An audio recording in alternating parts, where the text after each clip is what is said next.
Hey everybody, it's Master Gallengeist here, bringing you my review of the book Babylon's Ashes, the 6th book in the Expanse series, and I enjoyed this more than the 6th season of the show, mainly because it's able to go more in depth with certain kind of characters. Even though my biggest issue and problem is the lack of development on Marco and Naris's kind of front of any kind of endgame plan or whatnot. Otherwise, I think they explain, I understand why they had such a hard time for the show. However, the show really needed more episodes to effectively do this, and there's bigger kind of changes that kind of work throughout this. Drummer is more in control of Tycho Station, and the one that's kind of helping out with the belt is Michio Pa, which got reconfigured in the show. And this at least does give us a Marco kind of point of view, so that way we can get into his head. So that's really a really good kind of perspective to get, though I think we needed more of it, and kind of more of a kind of battling philosophy of having Holden and Marco to understand their kind of fight going on. Otherwise, I do like that there are various different kind of characters. We get the understanding of Medina Station, of it being under control of the Free Navy, and understanding how that kind of works out. Their whole kind of relationship with Duarte and the Laconia system, how Laconia is like, you stay the fuck back in your spot and we'll give you railguns and shit, and you just leave us do our due. And it's like, alright, this is kind of weird. They're still like trying to figure out their whole kind of Belcher stuff after their attack on Earth and doing the whole Free Navy thing. Now, I do like the various kind of perspectives we get, because we get to understand in Medina Station, we get to understand Michio Pa and how she eventually defects from Marco Inaros because he really doesn't have a plan. And one of the other people within the inner circle is like, we're gonna fucking starve. So that was my biggest fucking issue with the show, of like, Marco just hurled rocks and everybody just like was like, alright, the belt's free. It's like, you hurled rocks at the only known quantity within the universe that can support human life. Now, I understand Earth has fucked over the belt. I get that. But this is essentially killing everybody, and nobody in the show really kind of acknowledges it to that front. Drummer does go, because the belt does have like supply issues, because Marco just scattershot shit. And Michio Pa does the same kind of thing in here, finding the supplies and feeding the belt, because Marco doesn't give a shit. He's just going around beating people up because that's what people did to the belt. He's like, I'm doing my righteous fury shit. And the best kind of bit for that is to view it through Philip. And Philip is handled a lot better in here. It's mainly because the show did not have enough time to get into his point of view and actively kind of look into it. Here we see this dude struggling with being the son of like one of the most famous belters, trying to free the belt, him being utilized within this campaign of hurling the rocks at Earth, of striking back against the inners and everything, and how he eventually starts to get arrogant, killing somebody and having no repercussions, and then finally getting to the point where he understands that every success he has is Marco's, but every failure he has is because of him. Like, every failure is not on Marco, it's on somebody else like him. Like when they were fighting the Rocinante at a certain point in this book, because they were trying to get Fred Johnson to have a peace kind of summit with other disparate parts of the belt, because this is after Michio Pa broke away, and like, you're just leaving people and leaving supplies and everything before Michio even then gets even further and be like, oh god, we're all gonna die if we don't fucking come up with something to do this. And I love that Prax had a little chapter where he like deals with this whole thing with the yeast and the food helped by the proto-molecule to help fuel the Earth, showing that off to Luna, Avasarala dealing with that and everything. Like, I liked what I got character-wise, but it's just that balance of we needed more understanding of Marco, unless the understanding is he's a fucking stupid ass bully and he doesn't know what he's doing. We just needed a little bit more for that, for me, in my opinion, and at least I got some of that more in here. But we see that, like, Philip goes through, understands his father's an asshole, and he leaves. And I think the leaving of that is better in here because he gets called because Marco's getting pulled away because the Rocinante has retaken Medina Station. Because we go through this, we see the Earth, Mars, and the Belt kind of trying to band together to take down Marco, and we see that Michio becomes the pirate that gets kind of allied with them because Marco pulls out of Sarah's station and leaves them pretty much as a trap for the inners. It's like, yeah, we're going to help these people. And they do. And then Michio decides to work with them and to build up the rest of these kind of OPA factions. Anderson Dawes actually making more of an appearance because he kind of drifts off a little bit. Unless it's been a bit since I've watched The Expanse, so I think he got killed at some point in the show. There's a lot of changes in the show that are not in the book, and that's where it kind of starts fighting in my head. Though, granted, there's good stuff in the show, but I tend to think of that more when it was under Sci-Fi rather than under Amazon, because then they start kind of like shifting things in ways that don't really work out well, and not understanding how certain characters needed to be shifted or whatnot, and how storylines needed to be like changed up. I don't mind cutting and condensing, but that takes a lot of work to do, and you have to do it carefully, and the show didn't do it as carefully as I would have liked. So we see pretty much Holden trying to juggle this thing, trying to keep his family together. The biggest kind of change is that Fred Johnson, instead of being assassinated during their whole thing to get to Tycho Station for the peace kind of talks with the rest of the belt, he strokes out and dies because of the juice and the maneuvers that they had to do when they were fighting Marco's forces. So that definitely changes things up with Fred Johnson's death like that. And that, of course, leads to Philip being like, at first he was blamed because the Rocinante escaped, but then it's like, yes, we succeeded in killing Fred Johnson. It's like, because you put him in a situation where he could stroke out. That's the barest minimum of saying that you killed the motherfucker. It's like, arrogant shit fuck.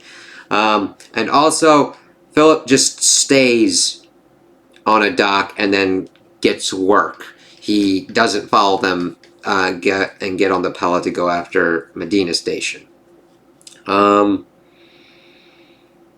other kind of big kind of changes? I do like, it takes a little bit, I think I kind of like the more condensed kind of timeline, at least on the show, because the thing is, we get the whole ships disappearing, and it doesn't really factor that much into it until Naomi is able to kind of crunch the numbers and like, we have to take out Marco. Let's see if we can pretty much institute this kind of thing and pretty much have his 15 ships kind of disappear. And they don't even really think about, at least, why that happens or where they went. It's like, okay, the ships disappeared. Where did they go? What happened to him? I mean, Marco's not on the field anymore, but these are smart kind of characters usually, and that kind of like, I understand being like, oh shit, we're not gonna fucking die today. It's like, okay. And then we also get some point of views of Anna in like on Earth, and then going out to the colonies as they're sent out. We get the whole formation of the Spacing Guild. Well, these kind of a Space Guild.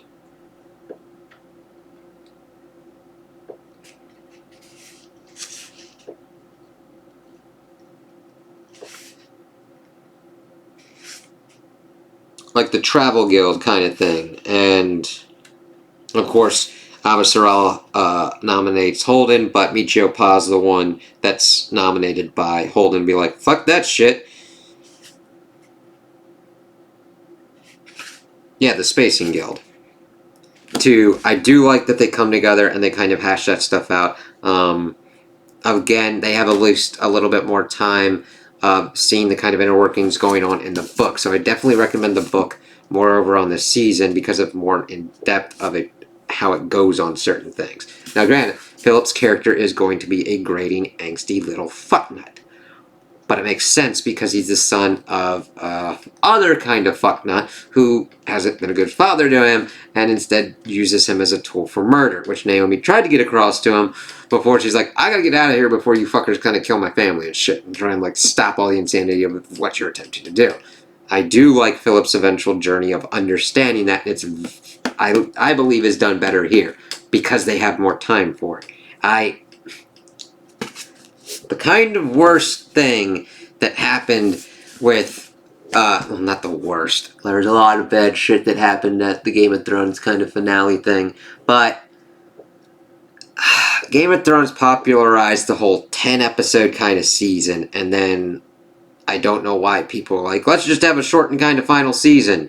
I'm like, then you have to do a lot more in longer episodes to try and do that. And the Expanse in Season 6 didn't really quite get that. I will be intrigued to see how the next couple books go and how they kind of finish up. And that's not to say that I still didn't find some enjoyment out of the characters, because the thing is, even with how certain kind of characters are described in the books, the show casts them so well that I normally just like put in the show people, like especially with like Amos. I have him from the show more so than anybody else. Though granted, with other kind of characters, with Holden and Naomi, I try and have them as more of what the books kind of describe them. Though granted, I like Avasarala more from the show. Not that there's anything wrong with the actors. It's just certain kind of ways that they're kind of described, I tend to get more in. Though granted, with Amos, he just fit on the show so well that I just have him, this bearded dude who just does shit. But it still keeps the overall kind of like flow kind of similar. I know this is kind of weird. It's just since I watched the show first and then went through and read the books, I do like doing more of a compare contrast of what kind of goes on. The characters and the situations are great. I love the character depth and development, except for, of course, the ones that I have the problem with of Marco. He is the main antagonist of at least these kind of portions of setting up the whole kind of ramifications of the inners and the belt and all the stupid shit that they've ever done to each other. And Marco needed to be a more kind of central character, in my opinion, and have more point of views for us to understand him, even to understand his lack of understanding of, I'm a punch a motherfucker. That's my goal. That's how I win. And it's like, yeah, but you're gonna starve, you dumb fuck. And I do like that we also have the other characters to hammer home that fact, especially Michio Pa. She is the one that understands that the belt has been wronged, and she's trying to help the belt as much as possible, even losing some of her family in the process and what's going on, because she's screwed over a lot towards the end of this book, and losing rest of her like some of her wives and husbands, I believe. Yes. While still retaining some of them because of her polyamorous relationship, and then being put in charge of the Spacing Guild. And she's different than Drummer. Like, I like the kind... How do I say this? I like the kind of flavoring. Like, granted, I like Drummer in the show, but Michio Pa is at least distinct enough that you could see where they drew from Michio Pa in here, because I know you're going to be confused if you've only watched the show and you're like, Michio Pa was a weird fucking character in the show. I was like, yeah, this character is completely different. Like, it has qualities from Drummer, but she's her own kind of thing that I'm like, this is interesting. Whereas Drummer just, like, takes over Tycho and is just no-nonsense kind of, like, administrator kind of person that deals with stuff. And we don't really get much from her. It's really kind of strange.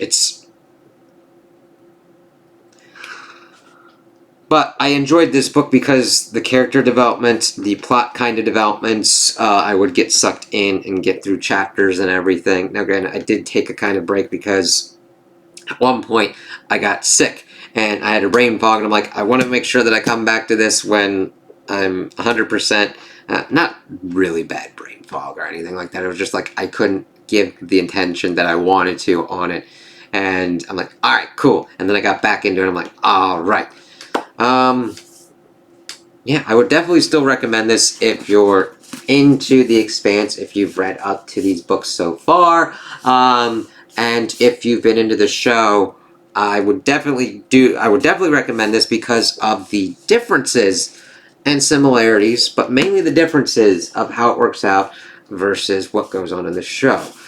Because, again, this is an interesting kind of series because it showcases the strength of adaptations in that there are certain things that work in the show and there are certain things that work in the book, and they don't, in cases, they don't fight each other. It's like, okay, that worked for the show, that worked for the book, and we're all right. Though, more with this one, I'm like, I understand why they had problems with the adaptation of it, and it mainly kind of works into the whole kind of time frame of what you need to focus on and how much time you have to do it. And I really think that they kind of screwed themselves over timeline-wise of what was going on. So I like this because we get the same characters of the Rocinante and the rest of the characters throughout the universe. I love checking in with Prax, and I love Bobby getting more integrated with the crew. The kind of weird kind of things that happened in the book that really didn't happen in the show, like when they were taking Fred, he actually brought on other kind of parts of the crew, with the Rocinante actually being fully stat with kind of like redundant kind of people, so that if something went wrong, they could pick up the slack. Seeing Peaches being integrated into the Rocinante crew and seeing it kind of woven together before we kind of end this kind of major portion and then go off to a 30-year kind of time skip, and we'll see how that kind of works out. So I'm still trucking. I'm still liking it. I could understand if you've got issues with this. Tell me about them. Like, if you've read this, what are some of the kind of problems that you've had with it? Or what did you like in it or dislike from it compared to, like, the show or whatnot? If you've read and watched both at the same time. All that kind of stuff. So, those are my opinions on the book. Tell me what you guys think in the comments below. If you liked it, if you didn't like it, if you agree with me, if you disagree with me. Also, like and subscribe, and I hope you have a good day.